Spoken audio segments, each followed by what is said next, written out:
the stickiness in this inflation is quite scary, because when inflation comes back up, there is a possibility of the inflation being sticky. So it is entrenched in the public mind. When it is entrenched in the public mind, this becomes a major problem where they will have to raise rates again. Okay. All right. So once again, welcome to the Invest Repeat live stream tonight on the 19th December. Tonight we have a very interesting show because this is going to be the final public live stream for Invest Repeat this year. Not the final forever, final for this year. 2025 going to start again. All right. And this is what I do on a regular basis to help as many people as I can, right, in their investment journey. And tonight I want to go through a few things. Talk about what happened to the FOMC interest rate, right? How did it affect the market? My personal views about it. And it's not just how it affects the stock market. I also want to bring in our in-house resident mortgage expert, interest rate expert, Ethan. Okay, Ethan Go to come and talk about that. How does it affect the mortgage? Because to me, okay, at least to me, okay, I don't know about you guys. To me, my two largest asset is my real estate and my stock slash options investment. Okay. Hey guys, how about you guys? If I were to ask you to put in your top two asset by amount, what would that be? Okay, type in the chat. What would that be? Right? Okay. Okay, so to the first question about how do you feel about last night, SM say bye-bye. Okay, Chai Ying say not deep enough. Wow. Chin says stocks, Kim says the same, right? That means both stocks and real estate. Brenda says stocks, Gigi says same. Yeah, so many of you are the same, right? In terms of asset value, it is property and also the stock market, which is why it is important to manage both, right? So I've invited Ethan back again. We're going to have a bit of a discussion on what's happening in the mortgage front. All right, so a lot of things to go through. I want to make this as fruitful, as meaningful a session as I possibly can to all of you. Okay. John says the most important asset is health and family. Indeed. Okay, but I like to be very cheeky. If you don't have wealth, health and family will also be in trouble. Okay. I am the very practical one. Okay. So maybe before I start, allow me to just give you all some of my own advice with Pete. Right? My own thinking. Out there, I know a lot of people always say, hey Pete, why are you so focused on making money? Why are you so focused on dollars and cents? Why? Is money so important? And I say, yes. And I say, yes. Indeed, money is not the most important, but money is the important enabler to allow your health, your family, right, your relationship to be good. Okay? I challenge anyone out there can build a very good health and a very good family relationship, but financially you're absolutely in a mess. I challenge that notion, right? It's just not possible. For example, who eats poorly? If you eat a lot of fast food, unhealthy food, and all these food are generally eaten because it is cheap, right? But if you eat whole foods, good food, right, proper organic stuff, expensive, right? But it's good for your health. So I'm not saying money is the most important, but over here, I want to face the truth is that money is a very important enabler. And let's just focus on that. Then every one of you here, how you want to achieve your wealth, how do you want to achieve your health and your family? That is absolutely your choice because I cannot dictate that. But I can tell you one thing I can dictate is how you can generate the wealth because that one can be a very similar path for many people. Yeah? Okay? So I know it's a bit controversial, but the important thing here is this. Money is not everything, but you cannot don't have money also. Oh, okay. So let's start tonight's session. Let me just bring up the slides over here and let's get going. Okay. All right. So along the way, if you have any questions, do let me know. Right. And we can do a bit of Q&A at the end of it. Okay. Let's see. Okay. Okay, guys, can y'all see now? Can y'all see the disclaimer? Okay, so basically, quick one. Tonight, we're going to talk about a lot of things. We're going to talk about individual stocks, specific stocks. In fact, at the end, I want to talk about two specific stocks that I'm quite bullish about, right? Personally, I already own and want to buy more, right? But I want to make sure that all this is shared in good faith, right? These are all for education not for you all to copy, not investment advice as usual, right? So do make sure you do your own due diligence as well. Okay, so can I have that consensus from everybody first? Okay, if you agree, type in yes. Okay. Wow, Qilin is always the most supportive one. Appreciate you. Okay. Okay, fantastic. All right. So let me get started. So yesterday, Jerome Powell threw a big fat bomb at all of us, right? And the bomb basically nuked the whole market. Okay, bad it is, right? Because a lot of people say, hey, it's just a simple drop, right? Now, it's a big drop because we have not seen this level of drop in the US market since the start of the very bad five-letter word COVID. We have not seen that. This is the worst since March 2020, That's how bad it is. Right? And it really, to me, right, it caught me by surprise because going into this rate cut, right, this is the CME Fed Watch where they give you prediction, okay, about what the rate cut likelihood is going to be. And going into yesterday's meeting, the consensus was over 90% that we're going to cut 25 basis points.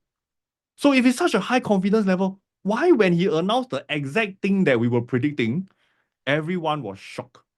Okay? And it's not because that he announced the 25 basis point, it's what he said along with it. Okay. So sometimes I wish Jerome Powell just announced the rate cut and just shut up. Okay, and don't talk too much already. Because the more he say, the more wrong he say. Okay. So what's the main thing that come out that was a bit surprising is that previously the projection for next year's rate cut is going to be 4 cuts. And how do we know that? Because if you look down here, over here, okay, the September projection, okay, a bit small, but just look at it. This year, we are at 4.4. Previously, the prediction was 3.4. So it's a 1% basis cut for the whole of 2025. So if it's 25 basis point each time, then there'll be 4 cuts. But right now, the latest projection is not 3.4, but 3.9. That means it's about 4%. So from 4.4, 4.5 to 4%, it means you're going to get 2 rate cuts instead of 4. Okay, that got everyone panicking and that sent the whole market into a spiral. The reason why he said that, they don't want to cut so fast, they think 2 is enough, is because of 2 main things. And this is the FOMC or Federal Reserve mandate. That means that what they want to achieve. Number 1 mandate is unemployment rate. They realize that unemployment rate actually has been rising slowly but surely. We are now at 4.2%. They want to bring it down further. Okay, plus when they look at the inflation number, now there are a lot of inflation number out there, right? There's PMI there is don't know what okay. The one that Federal Reserve look at very closely is what we call PCE. Okay, so next time when you're looking at inflation number, just remember PCE, very important.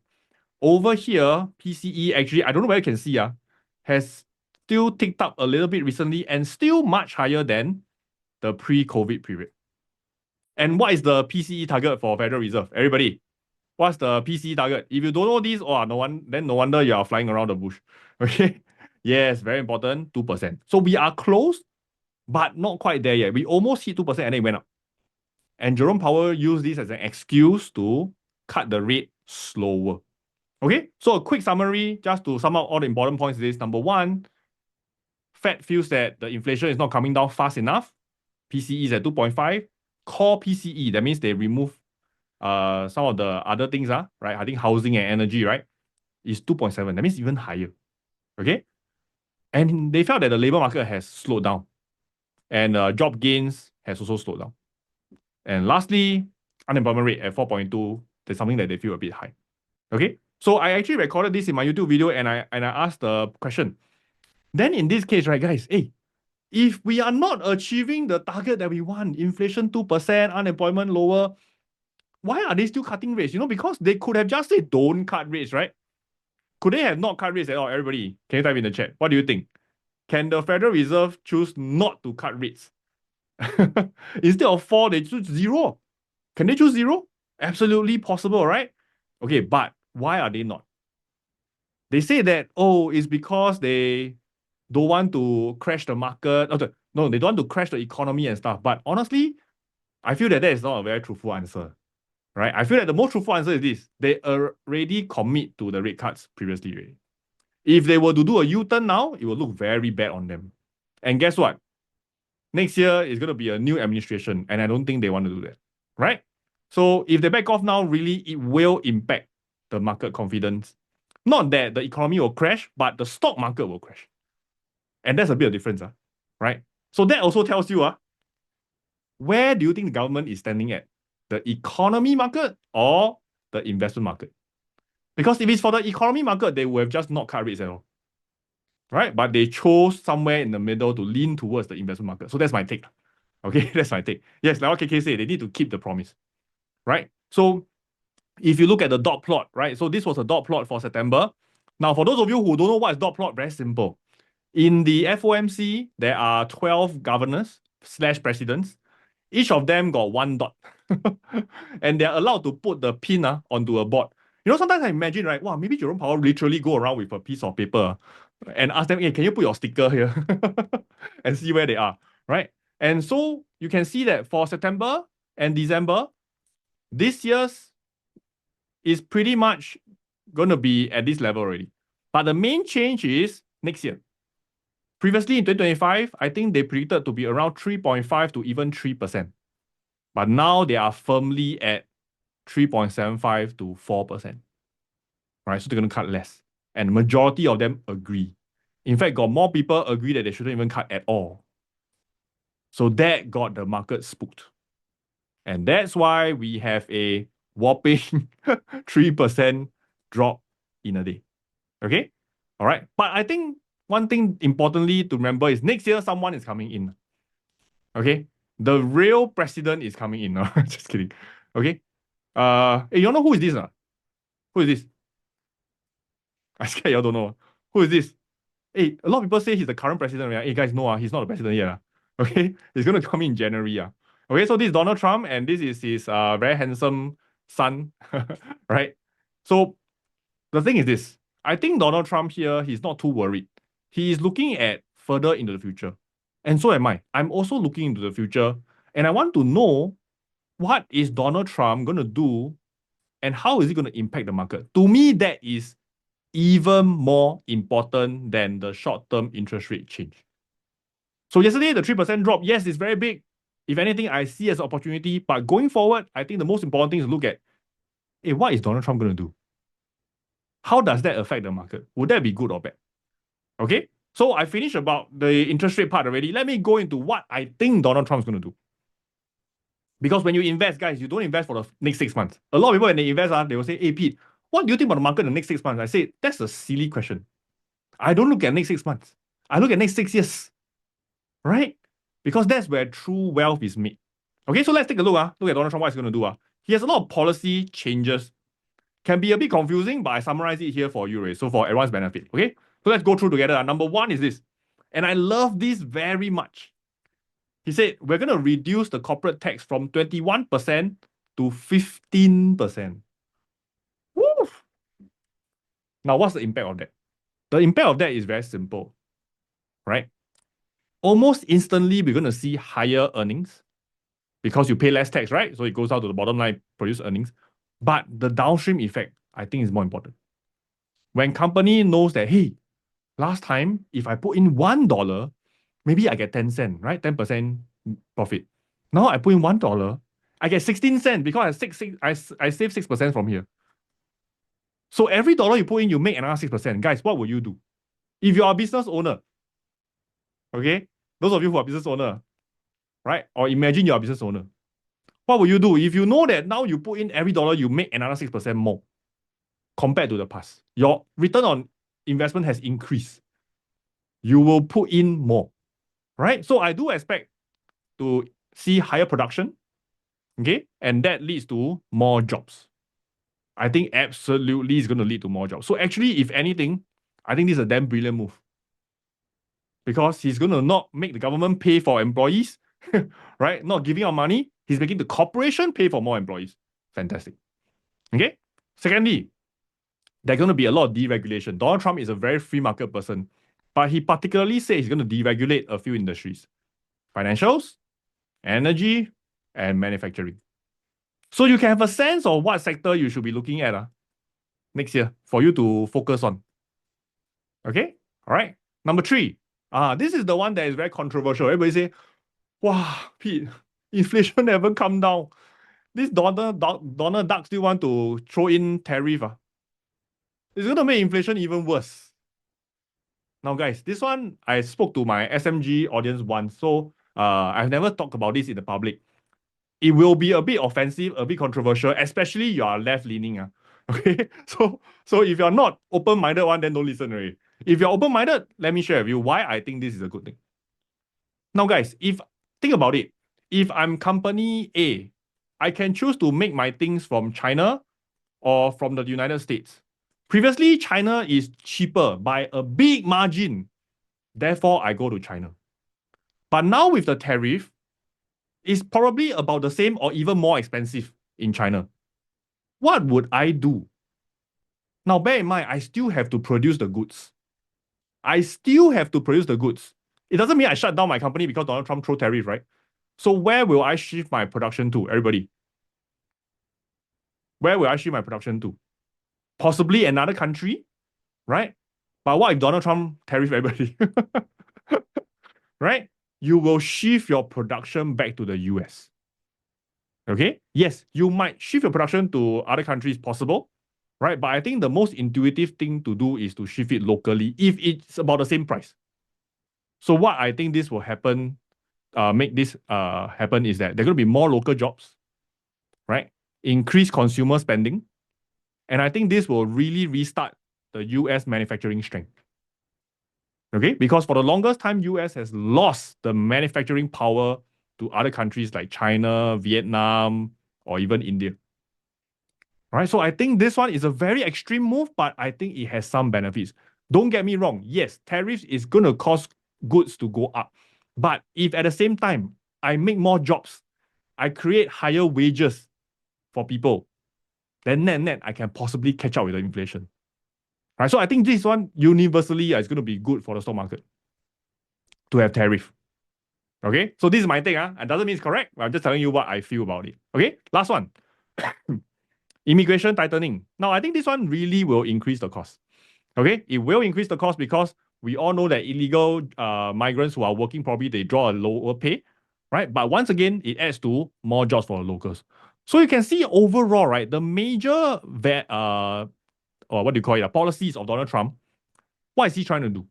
He's trying to boost the economy. That's what he's trying to do. Right? Whether you like him or not, he sometimes can quite stupid, say stupid things. Okay, but his intention is that I'm going to make the American economy better than it is right now. And I think he has a very good chance of doing it. Okay? And especially coming to the US manufacturing strength. Why? Because a lot of times we read a lot of news. Right? We read a lot of news, but we don't realize the best news you can read is history books. Right? What has happened might happen again. And remember, back in the days, in the 1970s, in the World War II, US was the largest producer in the world. If they go back to that level of strength with the population they have, if you think the US economy and the US market is big now, think about it again. Okay? That's why with all this, actually, I'm super excited. To me, Jerome Powell is irrelevant. Really. The interest rate short term to me is not relevant. Really. I'm looking at this. Because this is going to be at least the next 4 years, Donald Trump. Right? Whether we like it or not. Okay? Another thing is, very controversially, okay, this one, later I got a part 2 one, but the part 1 is this. He plans to cut EV subsidies. Hey guys, is this a good move or a bad move? Type in the chat. Is this a good move or a bad move? Seems like we are reversing, right? We are reversing from all the green policies, right? What's happening? Right? He said, I'm going to put tariff on battery, right, from overseas. Right? Seems like a bad move. And I think it is deliberately done so. Right? Why? Because he wants to reduce the reliance on all these parts of EV from this single country called China. Okay? So he's saying, for EV, very simple. I don't need to increase your tax. I just take away your subsidies. Right? Which is as good as increasing your tax already. Right? Now, in fact, right now, even before all this policy, we saw that the latest US retail sales has gone up. This is as hot as off the oven. Retail sales was up 0.7% in November. Now, it could be the year-end effect. We don't know. Right? But this is year-on-year increase. above expectations by quite a fair bit as well. Right? Manufacturing output gained 0.2. So once again, I'm quite positive about US economy going from here. Now, about the EV impact. Okay, long story short, I would say just look at these 4 points here. Number one, it will affect almost all the EV makers.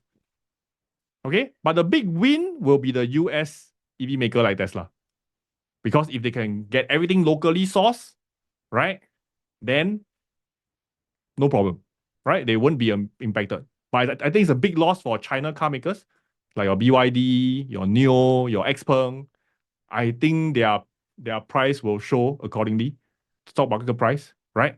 And I think it's a moderate loss for the traditional car makers in the US. For example, your GM, what else? There's only two car makers, right? GM and Ford, right? I think they might be a bit of trouble. Why? Because previously, they could only sell their car profitably with the credit. Now, without this credit, their cars are not profitable already. So I fear for them, right? So with Tesla having in such a good position, wow, it's a bit unfair. You know why not? Because Elon Musk now is like the vice president, right? Right? He's a bit like the co-president, vice president. And his company has truly benefited. Tesla has gone up by how many percent? I think more than 50% since the election. More than 50%. That's how powerful it is. Okay? So this is the broad market that I want to share with you guys. The important thing is this. The news out there will not talk about all this. Do you realize? Has any one of you read a news article totally analyze the stock market impact of the Donald Trump policies for the next 4 years? I have not read it. But everybody jumping on the bandwagon to talk about the interest rate. So once again, think about what is in the mainstream media and what is in the real stream media, right? And which one can help you to benefit the most. Okay? All right. Now, with that said, one area I'm very, very, very bullish in the US is this one. Right? So what is this? Guys, can you type in the chat? When I show this picture, what do you think of immediately? What is this? Very good. AVGO. Okay, so AVGO is the ticker symbol for this company called Broadcom, right? And it was a featured company in the Stock Market Genius community, right? In short, I'm quite bullish on the semiconductor industry.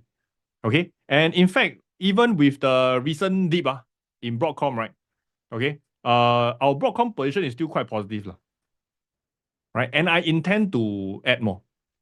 And this is the one thing that I want to share with all of you is that instead of reading the interest rate news, if you can find great businesses and build high conviction in it, okay?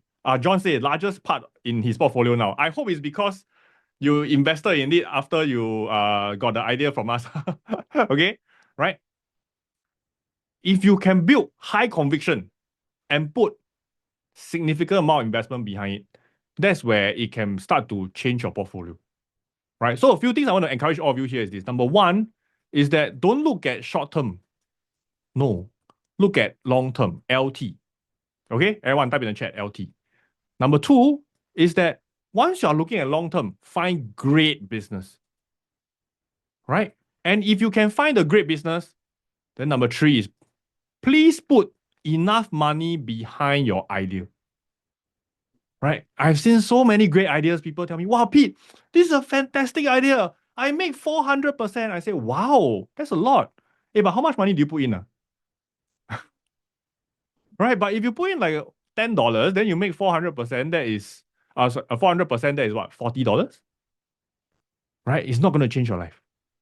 But if you put in a significant amount and you add in along the way as the company shows strength to strength, that's where it can be a life-changing amount of money. Okay? I don't think this is life-changing amount, but I think this is a good start.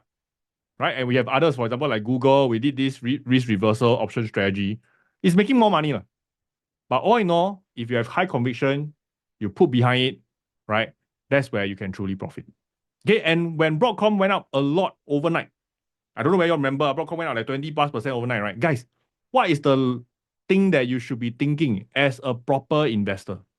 If overnight 20%, I think it's 24% or something like that, your portfolio stock, one of them went up by 24% overnight. Guys, what should you be thinking straight away? Can you type in the chat? Especially those of you in stock market genius, I want to hear your reply. I want to know that you all are learning. Okay. What should you all be doing? Okay, so Ethan says TP. TP, I assume is take profit. Okay, yes, fantastic. Hey, the rest of you, I leave it to you whether you want to set trail stop or take profit. But the most important thing is when you see something go up very, very fast, just remember, right? Gravity is always in play. It can also come down very fast. Okay? And that's what literally happened to Broadcom. Right? It went up super fast and then it came back down. So to me, I will take some profit first. Why? Because if you set trail stop, right? Actually a bit meaningless, lah. Right? It can bust through your trail stop very fast also. Right? So you can do a bit of profit taking. I like to take a little bit of money off the table first. Now, why is this important? Because when you take a little bit of money off the table, what happens? Now your psychology becomes better. You are immediately thinking about, hey, please, stock price, come down. All right, come down faster, come down better, so that I can buy more. But if you don't take profit, what are you thinking? SM already take profit. If you're not taking profit, what happened to you mentally? You're thinking, don't drop. Please continue to go up like a bullet train.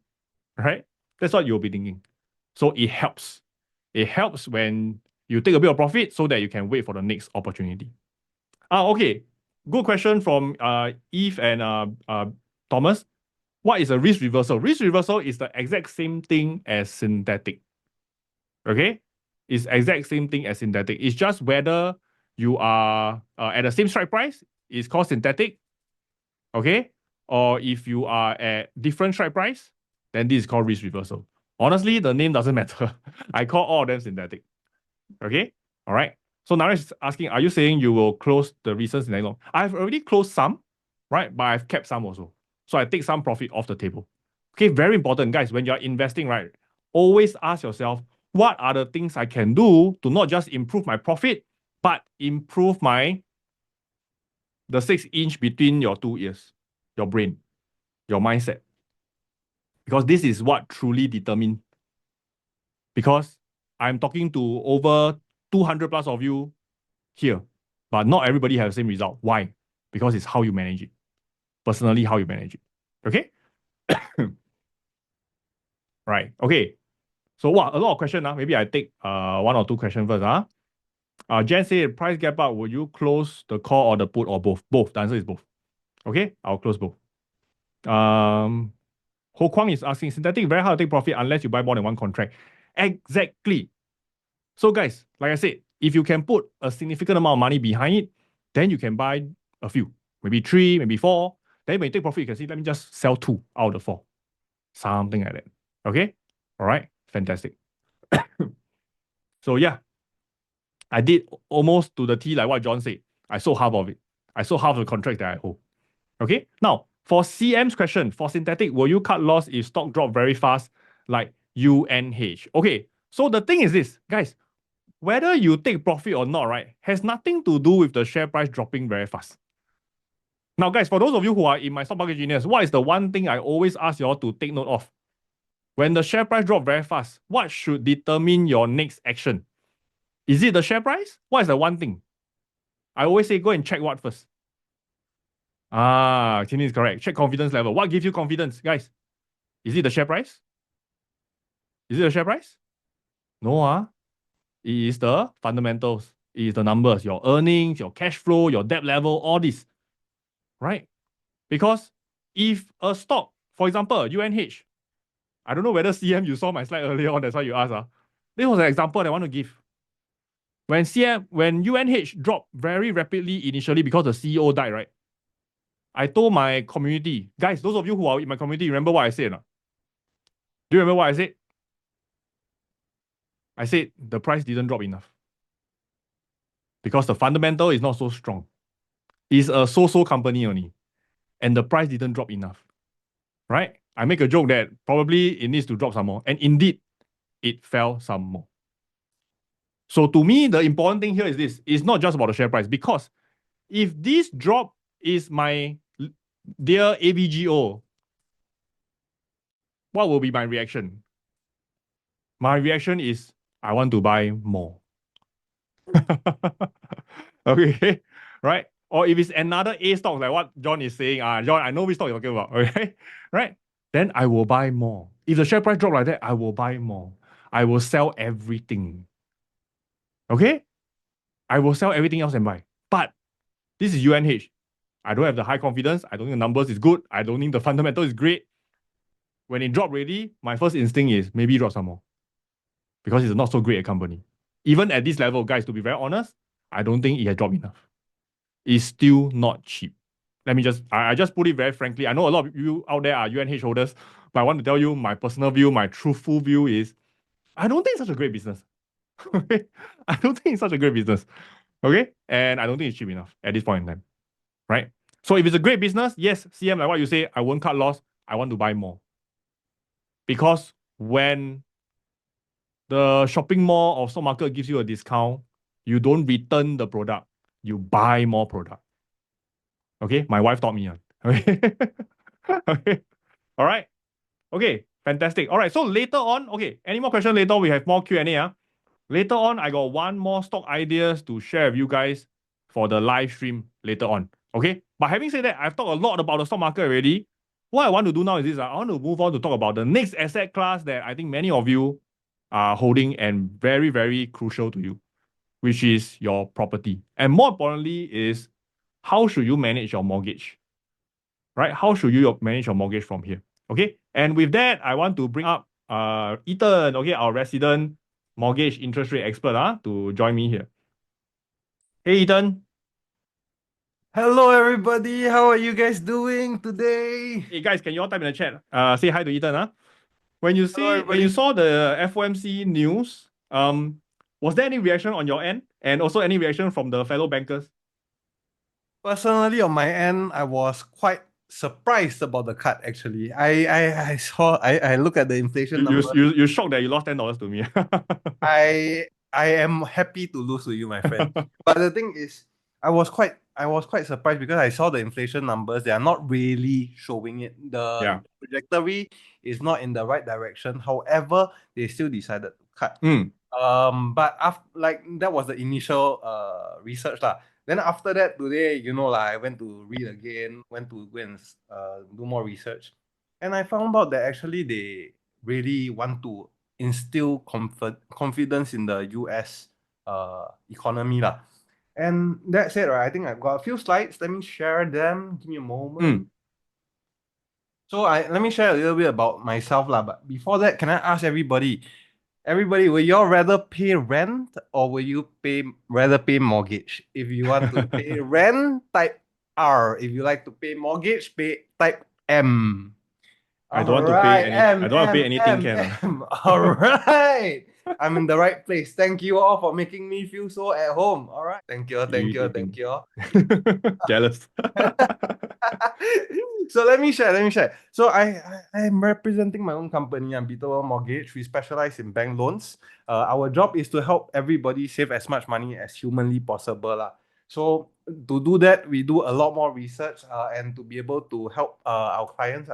And we actually do a lot of work outside of just choosing interest rates. We also do things such as planning multi-properties, helping people with repricing, helping people with things that I don't even earn money for. So like you see, he wouldn't even earn a commission. Adai, I saw you just now. So hi. And anyways, yeah, so that's what we do in terms of mortgage. And what we do is we look at the US projections in the FOMC to determine what our SORA rates are going to be. When we know what our SORA rates are going to be, this is when we can then choose what rate is better, whether the fixed rate or the floating rate, especially in a declining environment. Yes. So guys, Singapore don't control interest rates. MAS gives up control over domestic interest rates, and domestic interest rates have typically been below US interest rates because US usually control interest rates. However, if you look in the past performance, right, you can see almost 95% of the correlation over the last 19 years. This is approximately 8,000 lines of data, and as you can see, when US go up, Singapore go up. When US go down, Singapore go down. And this is quite consistent. Later, I got something interesting to share about what Singapore did today. So now let's move into the US projections. This is the chart that you guys saw earlier. And like what Pete said, they cut and they are lowering the number of cuts they're gonna have next year. So this is very important. They cut by 25 basis points. They're gonna keep longer. And right now, the economy actually looks quite decent. So we go into understanding the trends a little bit to understand how they are moving. At this point of time, GDP is pretty flat. The unemployment is inching up a little bit, which actually is some cause of concern. But Jerome Powell actually talked about the unemployment. He says that unemployment does not need to go up further for the economy to recover to the 2% long-term average of inflation. And speaking of the devil, our dear friend, inflation. Okay, so like what Pete said earlier, right? We put an extraordinarily big focus on the PCE, excluding the volatile food and energy, because the food and energy moves according to other countries. Whereas they want to be able to understand what is their inflation locally. Can I ask you guys, right? Y'all are able to try to visualize this data, okay? So in June, the inflation was 2.6, all right? 2.6 over here. Then after that, it go up to 2.7. Then 2.7 again. Then 2.7 again. Now it go up to 2.8. This is an unusual place for a cut to happen, I feel. But what they are trying to do, once again, is to improve consumer confidence. And just now I was telling you guys, right, MAS actually did something. So MAS actually do not control interest rate, but they control exchange rate, which what they're actually doing right now, right? Basically, by looking at this appreciation of S dollar NER, what it means is SGD is going up. So most of you, right, who are actually holding on to Singapore dollar, you guys can consider holding a little bit more. So the next thing is I want to share a little bit about what my rough thoughts are on the economy as a whole right now.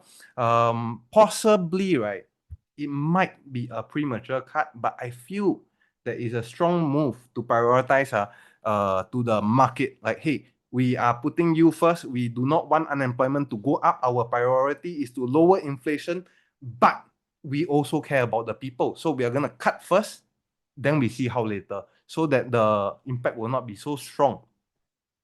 My outlook at this point of time, tariffs, I actually look at it as there are two ways that this can go. It can either go like what Pete says, which is what I'm actually hoping for for more of the job to go back to US and everything being better, but there may be a tit for tat strategy when it comes to tariffs, because when US start to tax China, do you think they're gonna lay down?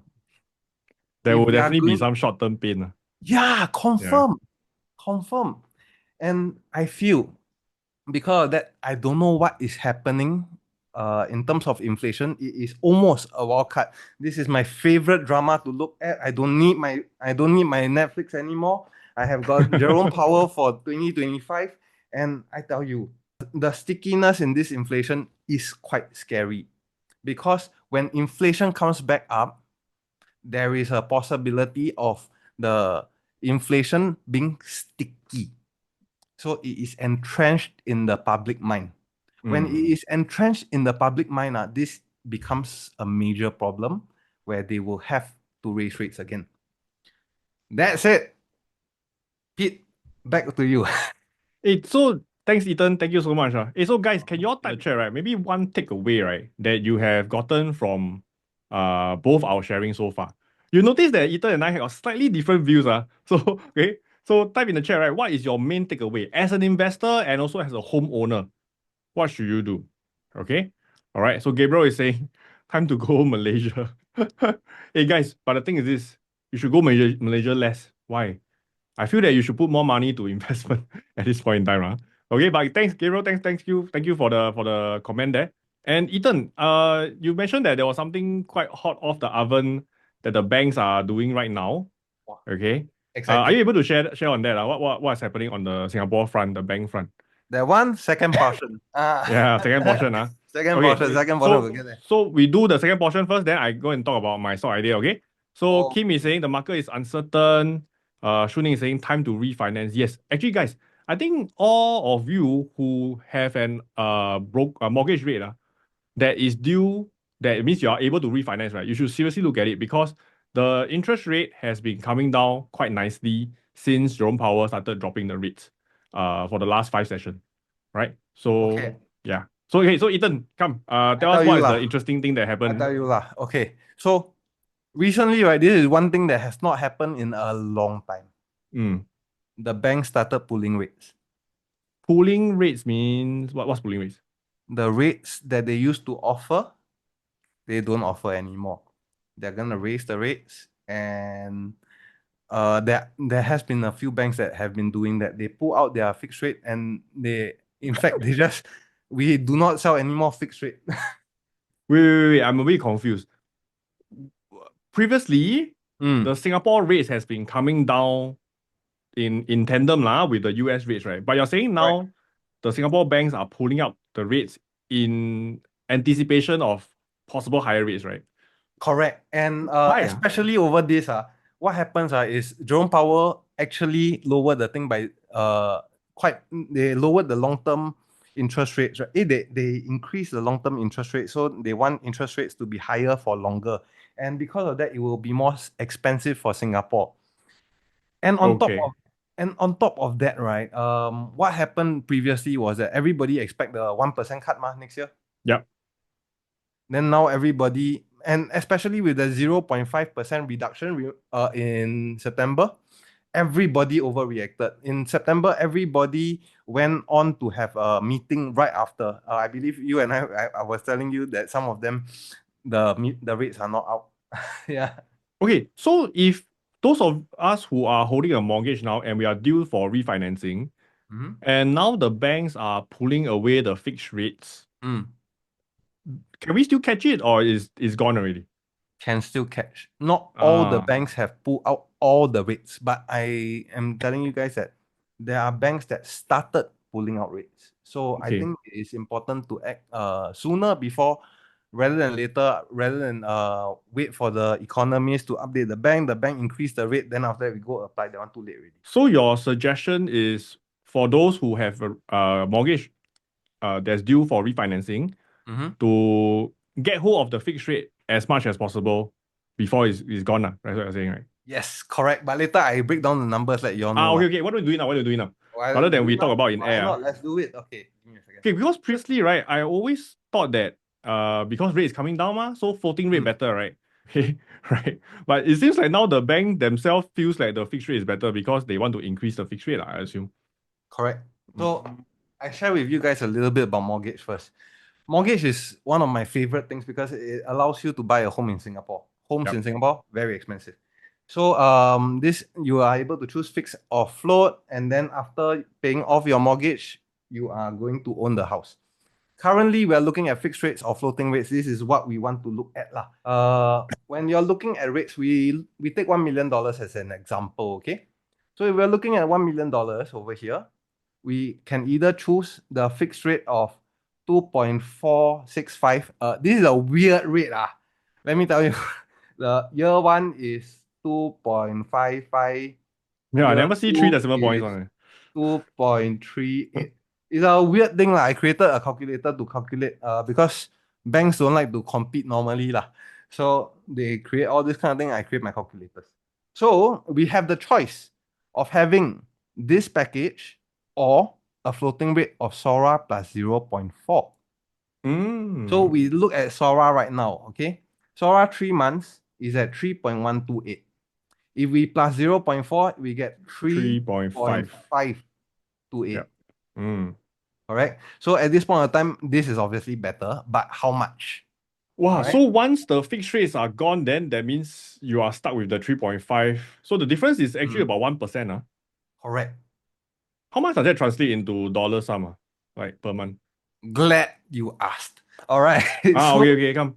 so if you don't use projection, this will come up to be a very big number, which is not really the case. If you see this number over here, you compare the fixed rate versus the floating rate, and this is a real life scenario because there are some people, right? They are looking at their economy and they know, everybody knows that interest rates are coming down. And some people, because of that, choose the fixed rate, anticipating it to come down a lot faster than what is actually happening. So what I do is I look at these kind of people, I explain to them and I break it down to them on a month-to-month basis based on my projections. So as every one of you know, or for most of you, you guys know, I come up here and share with you my SORA projections and tell you where SORA is likely to go. And because of that, I will be able to roughly estimate what is the better package for you and hopefully save you $10,000. So how you want to compare is to be able to take the average. You take the average here and you take the average between these 2 years and these 2 years. Out of these two, okay, this 1 second. Out of these 2 years, then you'll be able to know what the average is at 2.83 for SORA and 2.51 for SORA in 20. Okay, the average from now until 2025 is 2.83%. We So, plus so now 0.4. if we look at a 1 million per $1 million loan, right? Mm. You are saving about how much? 12,000 from what your calculation here is. Yes, sir. Okay, Okay, so so when about 12K for like a 1 million loan. So for those of you who has like a 1 point something, 1.5 maybe, or 2 mil, mm, then that will be around say 15K to about 20K, something like that. Wow, somewhat that's quite a lot. That's quite a like lot. that. Yeah, free holiday. Hey, that amount of money, right, guys? When you save money from all this, promise me you will put it into your investment portfolio. That Okay. is true. I Okay, take put your that back. investment portfolio. Free stocks. Yeah, free stocks, free stocks. So what I do is I break down for most of my clients, especially when it comes to edge cases. Then I break down the numbers and I help them save whatever I can. So Mm. and the other thing is there will be a lowering of stress test rates. Oh yes, What this is already is happening already. Yeah, this is already happening. Yeah, And maybe for explain to them what this is important. Okay. So everybody, if you guys want to get a loan, right, they will use your profile against an interest rate to see how much you can borrow. Mm. So this interest rate usually is 3 months SORA plus 1%. Back then was 3.75, so it was 4.75. Now it has reduced to 4%. So because of that, right, your loan actually increased by approximately $200,000, which can significantly help with your purchase. All right. Mm.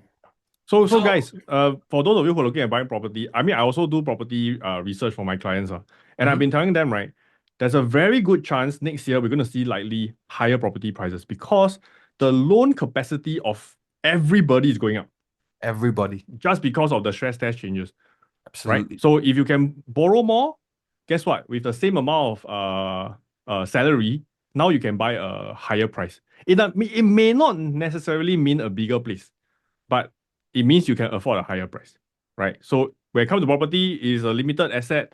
There's always going to be price war. There's going to be a lot of bidding, and that's why I also feel like next year likely the property price is going to increase from there. Yeah.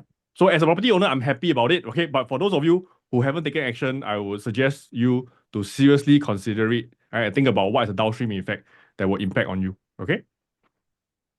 Absolutely. So that said, right, our service in Unbeatable, right, guys, please do sign up, because our service today is complimentary. And Mm. thank you all for staying so much into the session, and I would like to help you guys as much as possible. What I do is that I am starting to have premium services like credit bureau repair and all the more complicated things. However, right, our objectives is to help as many people as possible. So for all of you out here, you guys are a special bunch to me. I do not want to charge you guys anything, and the promo code is Kaki Lang. You are my WhatsApp people.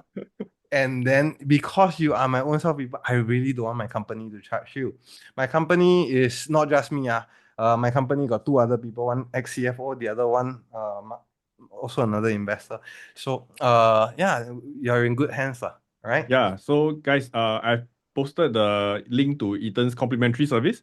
Once again, thank you, Ethan, for always extending this to my community. Even when he started charging premium, right, I felt a bit paiseh, right? I was like telling him, can give us discount, but he was very nice there to say, hey, for your community, no problem. No problem. We can continue to have it as a complimentary. Okay, so the link is over here. Maybe let me find the PowerPoint slide. Okay, so for those of you who need like a QR code or something. Okay. All right. So guys, in the meantime, yeah. So Alex was saying, Jason, who is Ethan's partner, he is very, very helpful. And indeed, that's what I like about them because a lot of times when I engage, people who are doing my mortgage or my house, right? To be very honest, they will just say, hey, you should always refinance, you should always reprice, regardless whether is it good or bad, right? So what I love about Ethan, Jason, in the service, right? I mean, unbeatables, is that when they look at my loan, if it's nothing to be done, they'll say, hey, Pete, you don't have to do anything. Just leave it as it is. Even though it doesn't benefit them, because when you don't do anything, of course, they don't get a commission, right? But that's the integrity that they have. That's why I really feel very comfortable, right? Suggesting them to come onto the session and share with all of you.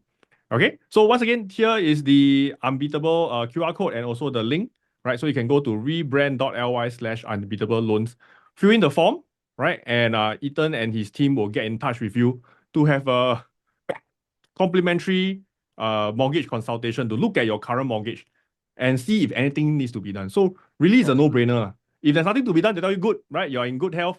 I'll check on you next year, right? If not, they will suggest to you what are the things to be done. And what I like is that they don't just plan the immediate loan, right? In fact, Ethan was already telling me, hey, Pete, 6 months later, you should be repricing already, right? So we'll remind you again. And I love it because I can tell you, the bankers will never remind you on. Right? The bankers will Different just let you, department. the bankers will just let you pass the date and you don't know what's going on, then end up paying a much higher rate. Right. So that's why I feel very fortunate, right, to have Ethan and his team watching over my mortgage. And I hope that you guys, right, also have their service to make sure that you are also paying the least amount of interest as you can, so that you can put where? Put into your investment. Okay, Yes. so the link is over here, rebrand.ly/unbeatable loans. Okay, Federal Reserve got dual mandate. I also maximum savings, maximum minimum savings, minimum minimum interest. penalty. Yeah, minimum penalty. Hey guys, y'all got any mortgage questions for Ethan or property related questions? Mm. Okay, before I move on to the stock market again, any questions about mortgage or property? Okay. In fact, if you all have anything that's a bit more sensitive, you all can also apply already, then ask Ethan's team. Okay, so Michael has a question. So Michael Ah, says, my mortgage is 1.4% expiring in 2027. Wow. Wow, Michael, how do you get that? very You got a good. super long login, Okay. So Very he's good. saying, what can we expect the rate to be in 2027? Any idea on that? Yes, sir. 2027, we are expecting SORA rates to be at 2.12 in December. It's going to be about 2.34 in January. So somewhere around there, it will be declining, but at like 0.2 lah. It's not a lot lah. So I feel around there, right, the spread should be 0.5 or 0.4 on the 2.12. That will come up to approximately 2.5. Some banks probably give 2.4, 2.3, somewhere around there. Yeah. So the current sensing is we don't foresee mortgage rate going back to your 1.4%, to be very honest, Mm. right? But I think 2.27, that's not what you saw on dot plot, right? It will have stabilized to around the steady state rate. So that will be a good time for you to do refinancing. Correct. Okay. It depends on your subsequent after this 1.4, what is the rate that they give you? Absolutely. Okay. So And do get in touch with Ethan's team and they will advise you accordingly. correct. Shu Ning is asking, can a retiree do refinancing? Can. Can. Yes. Sure. In fact, if you are a retiree, still please refinance or to reprice, especially when you're owning a property that has a mortgage. Your mortgage, right, there is the thereafter rates, which are more expensive than your normal rates. If you know, yeah, correct. So you cannot because you don't have income, there is this very interesting thing that you can do with the bank called this is the 银行, I got a lot of money, I got a mortgage, Yep. then they will be Correct. able to installment. When you change it into an installment, you can take it over 24 months or so. Then you'll be able to pay, number one, lesser interest rate, or then, and also you will have your principal reduced by 3%. But if Yeah. you are retiree, your mortgage, I suspect, is a little bit on the downside already. Maybe 200K, maybe 300K. Okay, so what's the Yeah, minimum so I think the amount for same question. They're refinancing? asking what's the minimum amount for refinancing. Yeah. For private properties, $300,000. For HDB, 200K. Anything below that, I will suggest to pay down using your CPF ordinary account. Yeah. Hey guys, so you can see Ethan is full of knowledge. I never knew about it, no, Yeah. until I met him. That's why I feel very safe. I know that he always has a way, he has a lot of creative means. All right. So for Shuning and the rest of you, like Wesley, fill in the form, right? Get in touch because each of you, right, have a probably a unique situation as well. Like every case is different. Then he can Correct. share with you what's the exact thing that you can do. Like Liu's question, Correct. my property just TOP, should I reprice, refinance? Wow, Reprice. yeah, I was gonna say just Reprice. lightly reprice. Let me tell you one thing, Luke. Okay, tell you what, this is what you're gonna do. You're gonna call up your bank and you're gonna call me. So you're gonna call up your bank, you ask for the repricing rates.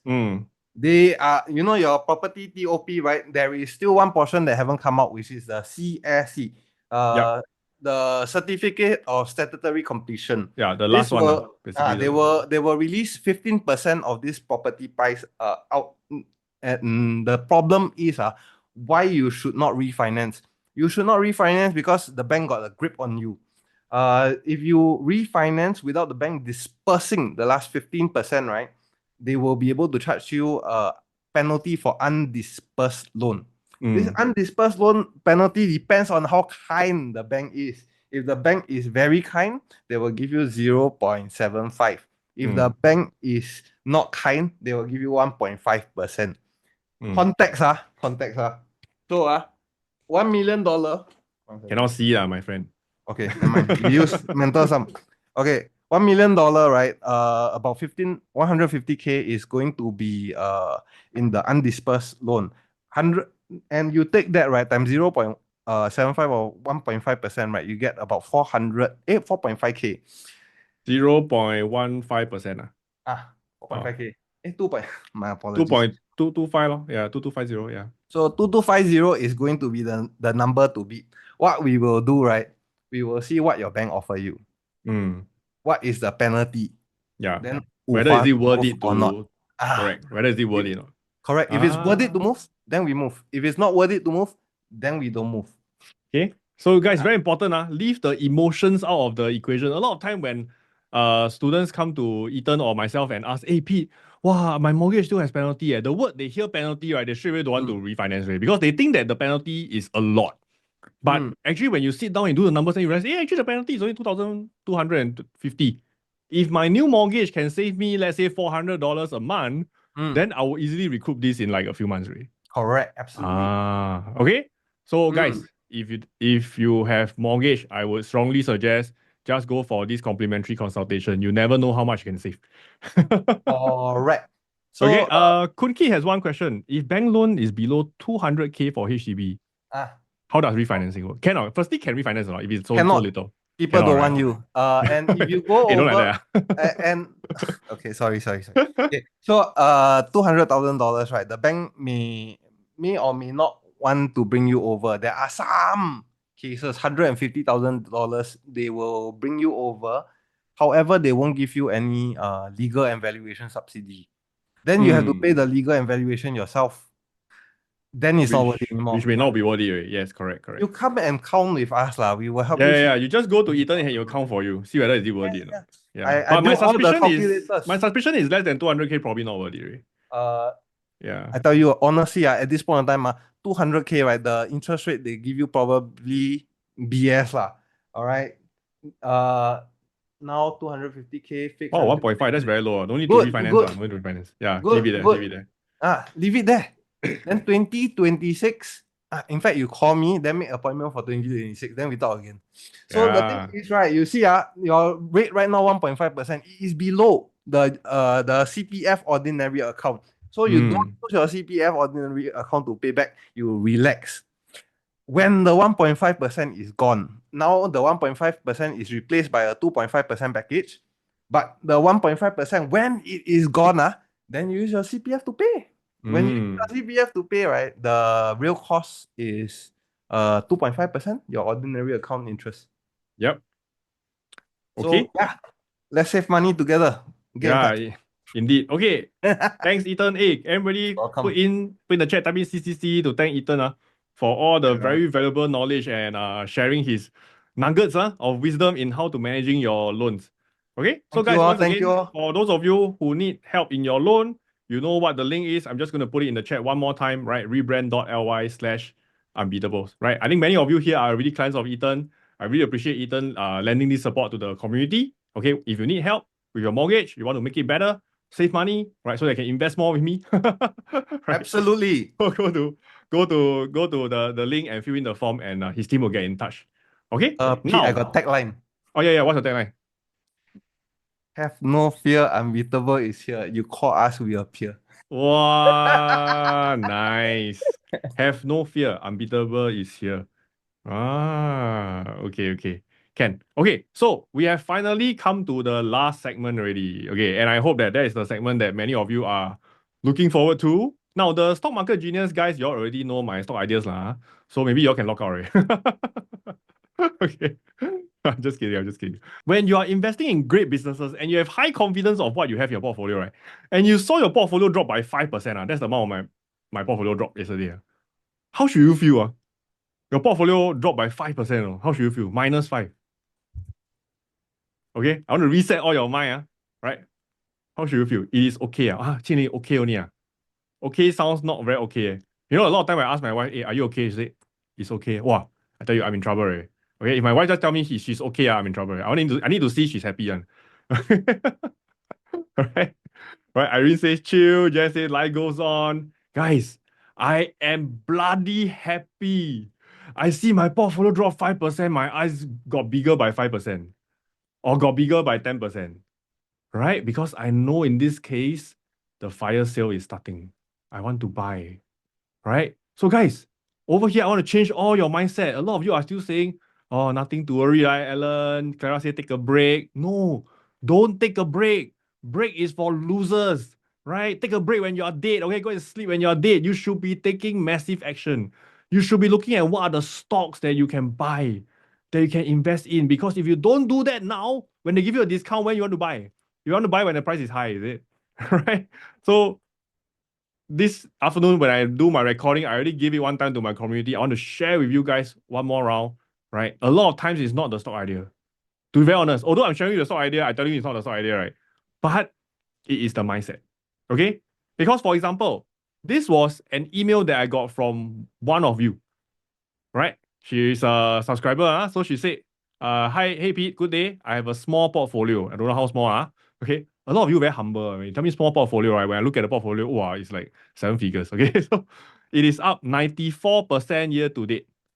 Right? Thanks to the investor letter, and she invested in the banking sector. Yes, I've been drumming the banking sector for God knows when. The moment Jerome Powell called me, no, he didn't call me, but Jerome Powell told me that he's going to drop rates, I'm like, dun, dun, dun, I'm going to go to the banks. Right? And you have heard how much Ethan have talked about the banks. The banks are so powerful, right? They can just change their stance as the interest rate swings. So this lady, she made 94% looking at bank sector, right? The stock has increased a lot in value. But over here, let me just erase this first. She said, however, I've sold all my stocks and hold cash.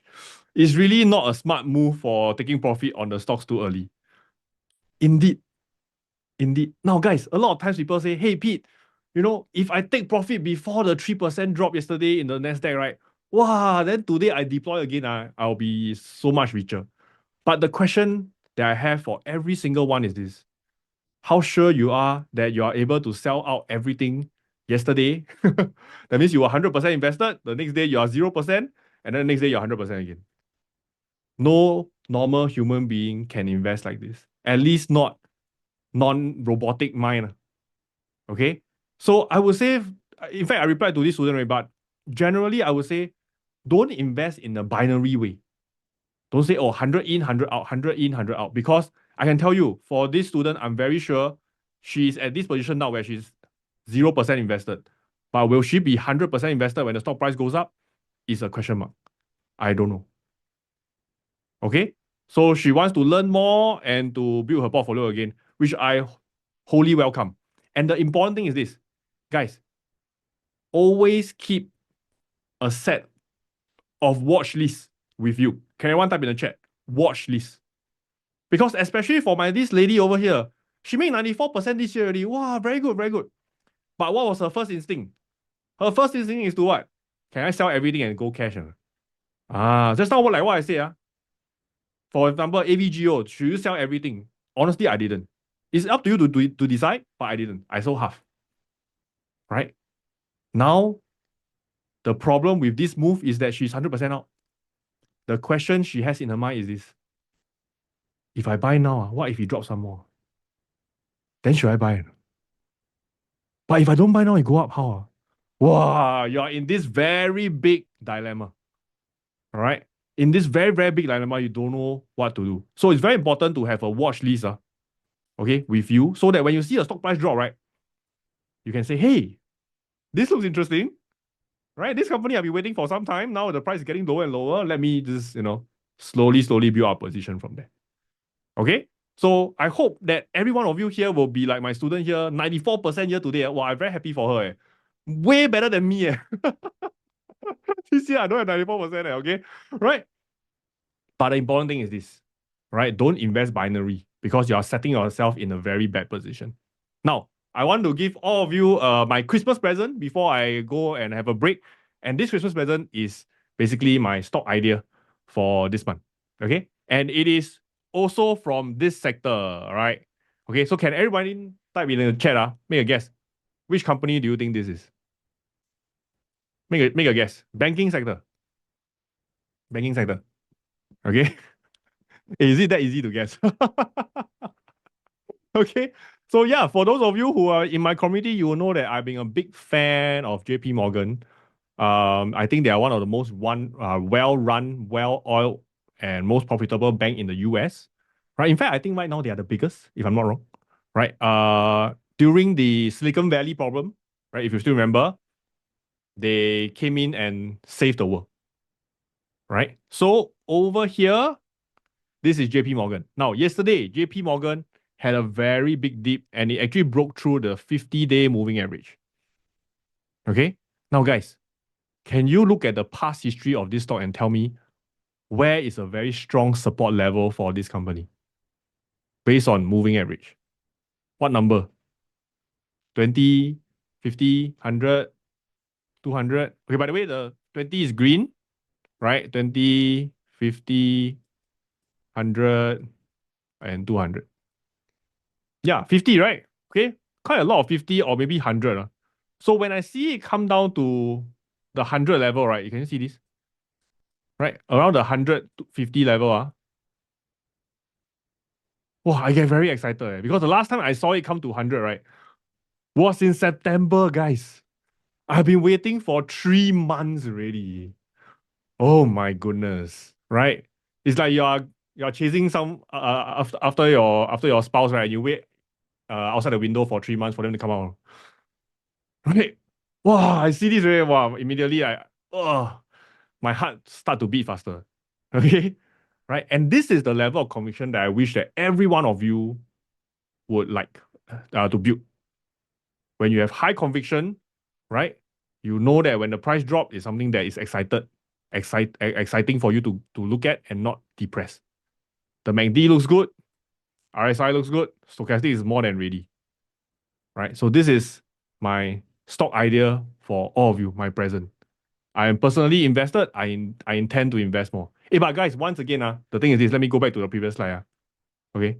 Please do your own due diligence. I don't know what situation you are in, so please don't treat this as an investment advice. This is me sharing with you about this company. Okay? All right. Now, Pauline is saying, operating cash flow for JP Morgan is high. Is there a concern? Okay, so maybe let's go into the fundamentals very quickly. Okay, then we can wrap up tonight's session. Okay, let me bring up some of the website that I use. Okay, I don't know whether okay. Okay, so JP Morgan.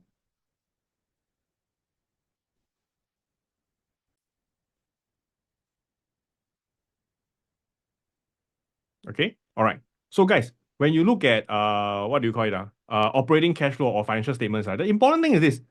You must look at it and understand what is the context. Okay, so over here, all right. So this is JP Morgan. All right, JP Morgan over here. All right, but by the way, pre-market already up 1%. Ooh, let's go. Okay.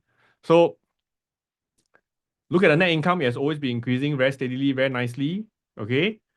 Now, however, yes, wow, the operating cash flow suddenly has a negative, very, very big negative. But before that, it was doing okay. In fact, can you see how much the operating cash flow has grown, right? It has grown tremendously. So the question is this, what has caused this to happen? What is this?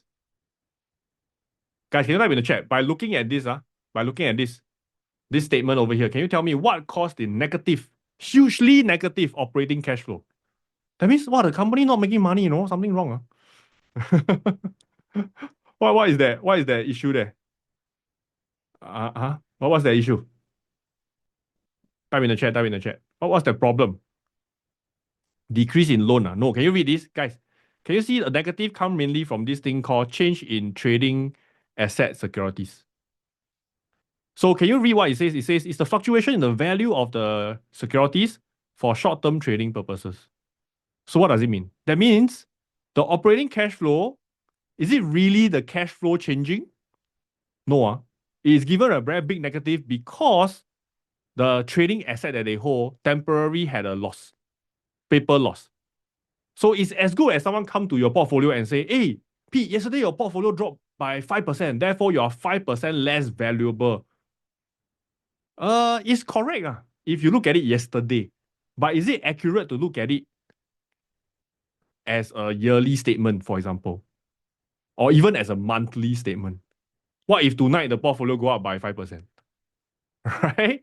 Okay. So to me, operating cash flow is not a very strong indicator to look at for the banks. It is not. Okay. To me, a very strong indicator to look at for the banks is this return on equity. Let me just zoom in for you. Okay. Return on equity. Why? Because it tells you how much money the bank can make based on the equity they hold. And they are generating 16%, which is a very high number. Generally, for banks, we want it to be if you can go above 9, I'm very happy.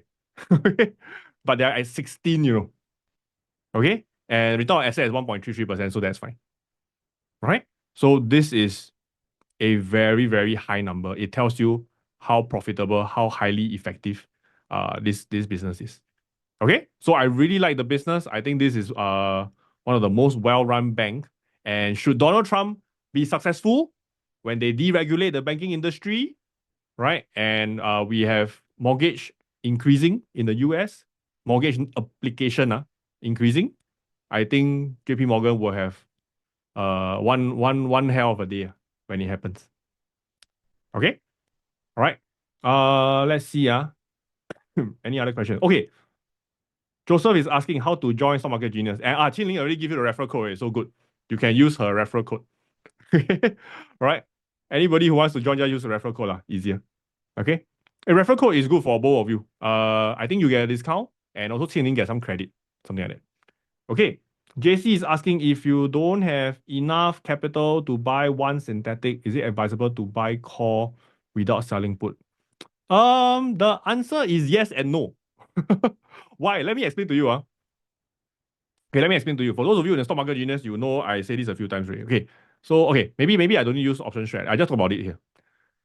When we do synthetic, we usually do about 3 to 4 months. Okay? And why am I happy to buy a short-term call option like this is because in this case, I'm using the sell put to pay for the buy call. So these are 3 to 4 months.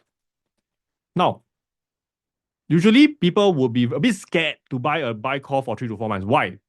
Why is it scary to do a buy call for 3 to 4 months? Why is it scary? Everybody, type in the chat. Yes, time decay, right? Your time decay of your buy call is very rapid, very fast.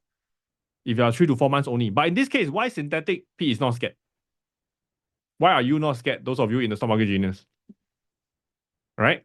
Because the premium of the buy call is paid for by the sell put.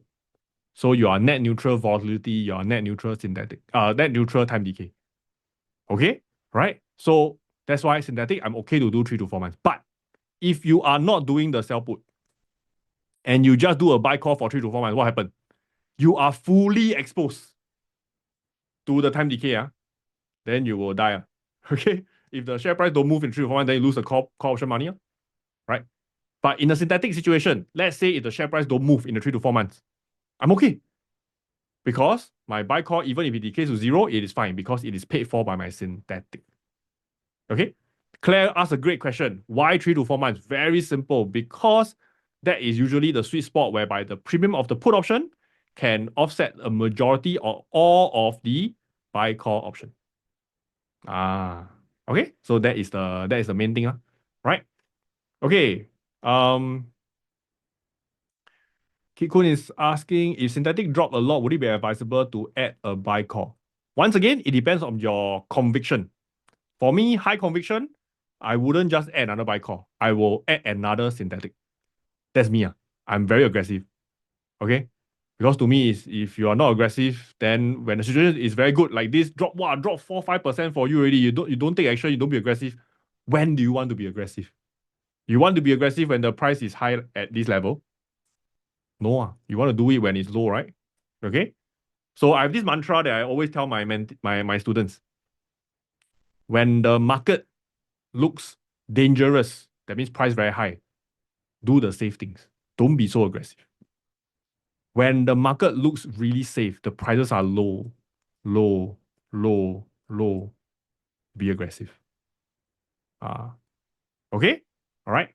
Let me see any more questions. Naresh asking, should we not wait for RSI to turn upwards before investing? You can wait a little bit. Generally, I don't. Okay. Generally, I'm a bit, how to say, I'm a bit greedy. Okay, let me be honest. I'm very greedy on. I like to be early. Early bird takes the worm, right? They say. So I want to take more worms. So I go in a bit earlier. So that when it take upwards, I'm confirmed right, I want to enter more. Okay? So that's just how I do it. Let me see. John is asking, is it not a good time to sell a call if I already have a buy call? Oh, you're talking about selling a short-term call, is it? Can. It's up to you.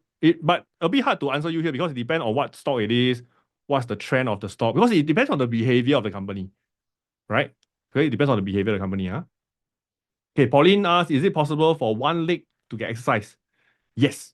Okay, so for those of you who are doing synthetic, the common question is, but Pete, what if I sell put, then I get exercise? Okay, so guys, remember, when you sell put, what are you trying to do? Type in the chat. When you sell put, what are you trying to do? What are you trying to do? You are promising to buy the shares. So be comfortable to buy the shares in the first place. So for example, if you feel that currently JP Morgan 233 is a good deal, then if you're comfortable buying the shares, let's say 100 shares, then you are technically comfortable selling a put option at 233. Okay, it's probably not 233, maybe 230. Okay, right? So you're comfortable buying the shares. But if you're not, then perhaps you don't want to do synthetic. You just want to do a long-term buy call. Okay, so that is very, very important. Be crystal clear, right? How to make synthetic. That's why in stock market genius, I always remind all of you the criteria, the parameters when you enter synthetic. Why? Because if you do it correctly, I think there is almost little to no downside to synthetic. If you do it correctly. Because you are already setting a price that you want to buy. Right? You're taking the premium to buy a call option. So what's your downside? Your downside is, my call option makes zero money and I buy the shares at the price that I want. That's your maximum downside. No other downside already. The only downside is what? If your stock sucks and the share price drop all the way down, then that one cannot be helped. Okay? So in the first step is always about what? Those of you in SMG, type in the chat. The first step, we don't talk about strategies, we don't talk about options, we don't talk about share price. We talk about the great business. Build the conviction first. Yes. Okay? And today I already shared with you all a lot of the high conviction trades already. Right? When I see the price drop, wow, it's exciting. Right? Okay? Because when they recover the time, that's when you see it fly. Right? Actually, I hate to see a market keep on doing this, let me delete all this. I hate to see a market that keeps on going up, and don't come down. Very irritating. No chance to buy. Keep on going up. I like a stock that does this. Down, up, down, up, down, up, down. So that at the down, I can go and take advantage. Okay? Serene asks, can enter AVG or hey, Serene, you're not in the community, right? So, hey, those of you in the community, what do you think? Okay, let me bring this back first. Right? What do you think? Those of you who are in the community, what do you think? Yeah, be patient. Right?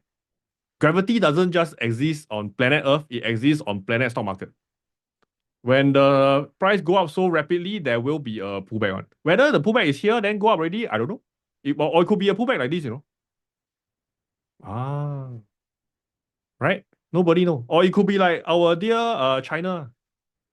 The gravity is 100% on. Go up 100%, come down 100%. Right? Okay, but Baba is not my high conviction stock.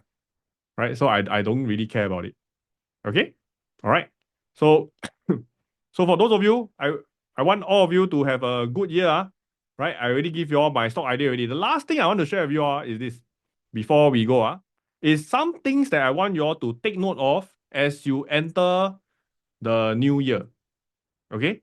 Some things to take note of. So let me share the chart first. Okay. Wow, so many of y'all posting your referral code. Okay. Right. Okay. Okay. So the things that I'm doing for this month. Okay, the things that I'm doing for this month. Number one is this. I will go and for those of you who are working in Singapore, if you're in Singapore, doesn't matter whether you're foreigner or Singaporeans or PR, please fully make use of this thing called the SRS. Okay? So basically you are putting Singaporeans, I think, and PR, I think you can put in up to $15,300 into what we call a supplementary retirement account. You put in this amount into this bank account, okay? Your tax will be reduced by this amount in your income. Very good. For those of you who are high income earners, this can easily save you a few $1,000s already. And the benefit is that this amount of money in the SRS can be invested in the stock market later on. Okay? But maybe a bit hard to use options, but you can buy shares, right? Which is fine. So that's my number one thing. Save on tax. Every dollar you can save on tax is one more dollar you can invest. Okay? So I like to squeeze myself to squeeze as much money as possible to invest. Because the more you invest today, the earlier you can see your retirement coming to you. Right? I can tell you, it's a very funny thing. Every time I talk to students, right, they will say, Pete, is it too late for me to invest? Then I always very nice. I'll say, no, it's not too late. It's always good to start now. But to be very frank, the later you start, then the later your dream will come true. Okay? Because the truth is this, proper investing, to be very honest, it is not overnight. It takes time. Okay? It takes time to happen. So the earlier you start, then the earlier it will come to you. Okay? Kiko is asking max amount or the same amount of your tax would be good. Okay, so this one you need to ask yourself, are you doing some calculation? But I always max out my SRS. I always max it out. Okay? So yeah, that's to give you a clue how much I earn. Okay, so okay, the next thing, for those of you who are investing in US, please go and update your W8 band form. If you are in IBKR, if you are in your Mumu account or Tiger Broker, or even those of you who are my client, right? So I do run a managed account service, right? With Phillip Capital. For those of you who do, please log into your Phillip Capital page and update your W8 band. So this will allow you and allow me to continue to invest and trade in US shares. Very important. Okay. If you don't do this, what happens is the brokerage will incur a 30% withholding tax on everything that you have. Okay. So this is very important. It's a tax related thing. Okay. So please go and update your WA band. If you think that you recently just did a WA band, technically you don't need to do it, but just to be safe, just go and do it. Okay? Because I have some clients before, they told me, hey Pete, I've been investing with you, good, we've been making money, and they thought that they did the WA band like 2 months ago. But actually they had never updated their WA band and it was expired and I have to like hunt them down and get it done. Okay? Alright. So WA band is you can do it for every brokerage. You cannot submit one only, you must submit one for every brokerage. Okay? This needs to be updated yearly. Yes, once a year. All right. Okay, Kenneth asked how to join and manage accounts. Okay, you can go to my website. Let me just type it in. Investwithpete.co. All right. So this is a managed account service where I manage for my group of investors, right? But we don't do options there. So I only do options in Stock Market Genius, right? So this is a bit more aggressive. But my clients who wants a bit more steady, they want a bit more long-term investing, just using shares, buy great businesses. That's what I do at my managed account at the website here. Okay, so you can go to this website over here. All right, now so this second thing, number 2. Number 3 is this. For those of you who have already started to accumulate a certain amount of wealth, you have your property asset, all these, like you go to Eton, right? You have a house or whatnot. Update your will, if you're using a will, update your trust if you are using a trust. I cannot stress this enough. I have seen many cases, right? And that's why I also work with another friend called Cheng Kok that does will and trust making. Because I've seen so many cases where people unfortunately pass on unexpectedly and they have not updated their will or trust for like donkey years. And it created a lot of downstream problem, right? So once you got money, okay, it's a happy problem. Once you have money, you need to think about, hey, how am I going to distribute this money should something happen to me? Okay, so please go and update this. This one, I cannot help you. For those of you who need Cheng Kok's assistant, maybe I can give you a link later on in my Telegram. Otherwise, just go to your lawyer, go to your insurance agent. They should be able to help you with this. Okay, your will guy lah. Okay. Last one. What is the last one? Hey, y'all guess what's the last one? What is the last thing that I think all of you should do in 2025? What's the last thing y'all should do? Wow, John is very persistent in promoting for me. Thank you so much. What is the last thing y'all should do before you go to 2025? Yes, Grace, fantastic. In fact, I'm seeing Grace tomorrow. Okay, right? Is to set your goals for 2025. Okay? Yes, please set your goals. All right. And I want to share with you all my way of setting a goal. Okay. So this is a bit just my way of setting a goal. I don't like to set a target goal. Right? So usually people how they will set goal? Type in the chat. How will people set goal? They will say, I want to lose weight. All right. I want to lose 10 kg, 25 kg, or I want to make money. I want to make 100K. I want to make 200K more. As if they can determine that. As if.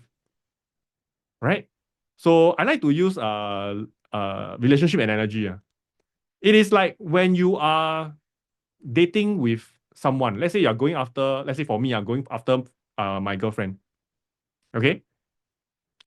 Can I set a goal to say that I'm 100% certain that she will be my girlfriend or wife at this date? Very specific, Like what John is saying, it's very specific. Can I say that? Can I say that? Is it even possible for me to decide? No. But what can I do to make sure that happens? That she will say yes when I go down on my knees. I'll be very nice to her. I bring her out for meals. I show affection. I be a very nice person, right? So that's the same as your goal. You can never set the target, but what you can do is to set your behavior. So personally, I set behavior goals, right? And I set my behavior goals in my 4Fs. Okay, 4F. What is 4F? 4F is family, right? Which I include you guys, right? My SMG family. The other F is what? my friends. Okay. Right. What's the other F? Fitness and finances. Okay. These are my 4 Fs. So you can set behavior goals for each of these. For example, we're talking about money here, right? So I can set a behavior goal for my finances. For example, I will save this amount of money and put into my bank account every single month for investment. That's one behavior goal. Or every time before I invest, Pete always tells me, don't look at the share price first. Don't look at option strategy. Look at the company first. That is the behavior I will set. Every time before I buy a stock, I will make sure that I check the fundamentals of the company at least once. If you set all the correct behavior, okay, there is a much higher chance you will achieve your goals for 2025. Right? Same for fitness. If you want to lose weight, if you go to the gym every single day and you just knock it out for 1 hour every single day, I cannot believe at the end of 2025 you don't lose weight. Okay? Right? So one thing I want all of you to do is set goals for 2025, but importantly is this: don't set target goals, set behavior goals. What are the things that I can do to be a better friend, to be a better father, better mother, better son, better daughter? What are the things that I can do? Right?